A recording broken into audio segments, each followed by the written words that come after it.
5 years అధ్యాపన శాస్త్రం BEd గణిత శాస్త్ర బోధనాభ్యసన శాస్త్రం ఒకటే అండి. ఈ తెలుగు అకాడమీ వారిది. దీంట్లో మూడవ అధ్యాయంలో ఉన్నాం మనం. డిఎస్సికి అడిగే ప్రతి బిట్టు కూడా ఈ తెలుగు అకాడమీ బుక్ నుంచి రావాల్సిందేనండి. లైన్ టు లైన్ చదువుకోవాలి, గుర్తుపెట్టుకోవాలి. ఎలా వీలుంటే అలా చదువుకుంటే మనకి మంచి మార్క్స్ వస్తాయి. 40 బిట్స్ ఉన్నాయనుకోండి, 35+ అలా వస్తాయండి. కాబట్టి ప్రతి లైన్, ప్రతి పేజీ మనం చూసుకుంటాము, ఇంపార్టెంట్ పాయింట్స్ నోట్ చేసుకుంటా చక్కగా చదువుకోవాలండి. ఒకసారి 4 సార్లు ఈ బుక్ మొత్తం రివైజ్ చేసుకున్నాం అనుకోండి, ఏ పొట్టలో ఏ బాగుంటుందో తెలియదు కదా, ఎక్కడి నుంచి వచ్చినా రాయగలుగుతాము. అందుకనే ప్రతి పేజీ కూడా ఇంపార్టెంట్, వదలకుండా లైన్ టు లైన్ చదువుకోవాలండి. సో ఇవాళ మనము భావనల బోధనలో ప్రత్యుదాహరణ, కౌంటర్ ఎగ్జాంపుల్, ఉదాహరణ కాని వాటిని ఇవ్వడం గురించి చెప్పుకుంటున్నాం. ఇప్పుడు ఒక ప్రత్యుదాహరణ ఉందనుకోండి, ఉపాధ్యాయుడు ఒక ప్రకటన ఇచ్చినప్పుడు అది అసత్యము అని చెప్పడానికి మనం ఒక ఉదాహరణ ద్వారా చెప్పచ్చు. ఇది బోధనా ప్రక్రియకు వినోదానికి జోడించడమే కాకుండా విమర్శనాత్మక ఆలోచన అలవాటును కూడా ప్రోత్సహిస్తాయి. పి ఒక బేసి సంఖ్య అయితే P+2 కూడా ప్రధాన సంఖ్య. ఇది ఒక ప్రవచనం ఉందనుకోండి, దీని తప్పు అని వాదించడానికి మనం కొన్ని ఉదాహరణలు ఇవ్వాలి. వాటిని ప్రత్యుదాహరణ అంటారు. ఇప్పుడు 7, 13, 19, 7+2 9, 13+2 15, 19+2 21.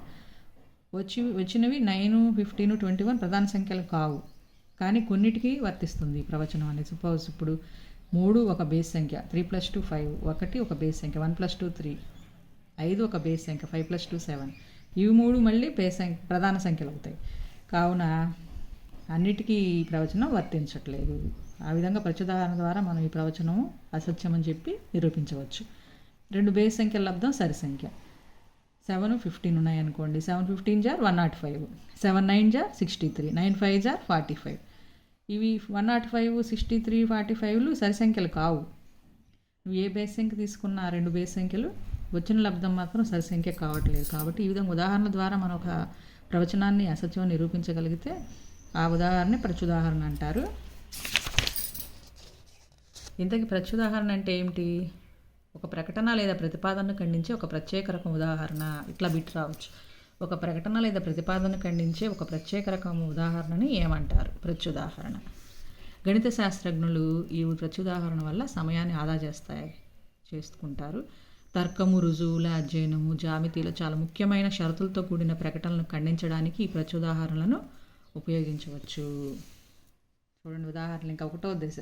వీటిని 3 దశల్లో అమలు చేస్తారు. ప్రకటన సపోజ్ ఏ చతురస్రానికి దాని వైశాల్యానికి సమానమైన చుట్టుకొలత ఉండదు అనేది ప్రకటన అనుకోండి.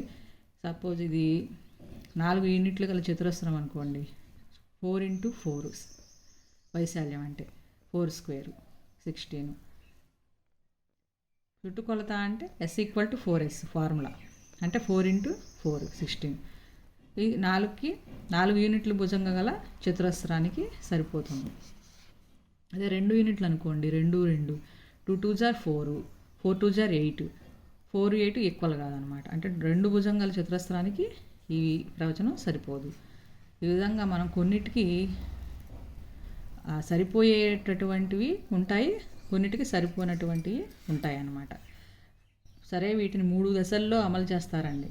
భావనలు బోధించేటప్పుడు ఈ ప్రత్యుదాహరణ 3 దశల్లో అమలు చేస్తారు. ఒక్కొక్క దశ ఏంటో చూద్దాం. దత్తాంశ ప్రదర్శన, భావన గుర్తింపు. ఫస్ట్ దశ presentation of data and identification of the concept. Label. దాంట్లో మళ్ళీ 4 ఉపదశలు ఉన్నాయి. లేబుల్ వేయబడిన ఉదాహరణను అందించడము. అంటే ఇప్పుడు ఉదాహరణలు ఉపాధ్యాయుడు తన వద్ద ఉన్న ఉదాహరణలను విద్యార్థులకు అందిస్తూ అవును కాదు, అవునా, అవును కాదా అని 2 వర్గాలుగా విభజించమని చెప్తాడు.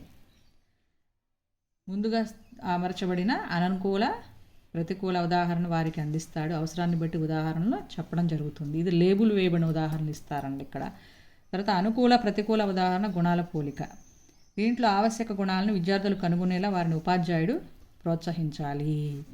వారు భావాన్ని వెలిపుచ్చిన తర్వాత అవసరమైన సాంకేతిక పదాలను మాత్రమే ఉపాధ్యాయుడు అందజేస్తాడు. తర్వాత ఉపాధ్యాయుడు వాటిని విద్యార్థులు చెప్పిన తర్వాత నల్లబల్లపై రాస్తాడు. అవసరాన్ని బట్టి సవరించడమో మెరుగుపరచడమో జరుగుతుంది. నెక్స్ట్ పరికల్పనల ఉత్పత్తి, హైపోథసిస్, పరీక్షించడం.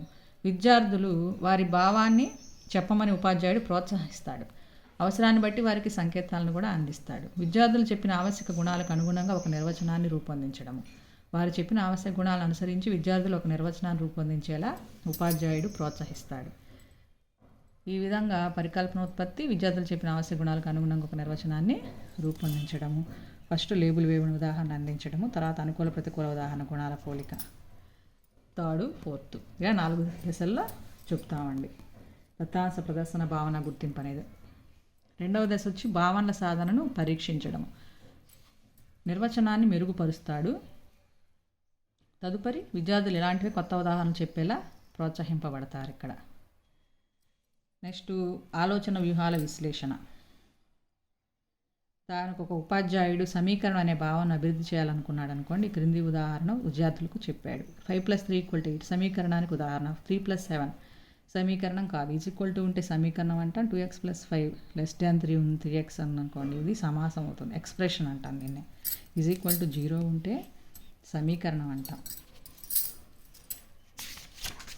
నెక్స్ట్ చూడండి, సమీకరణానికి ఉదాహరణ. సమీకరణం కాదు, =0 లేదు, ఇది = ఉంది సమీకరణం, ఇది > ఉంది సమీకరణం కాదు.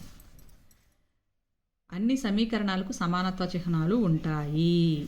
సమీకరణాలకు రెండు వైపులా సమానంగా ఉండాలి, ఒకే విలువకు దారి తీయాలి, రెండు వైపులు సమానత్వ చిహ్నం ఉండాలి, రెండు వైపులా ఉండాలి, సైడ్స్ ఉండాలి.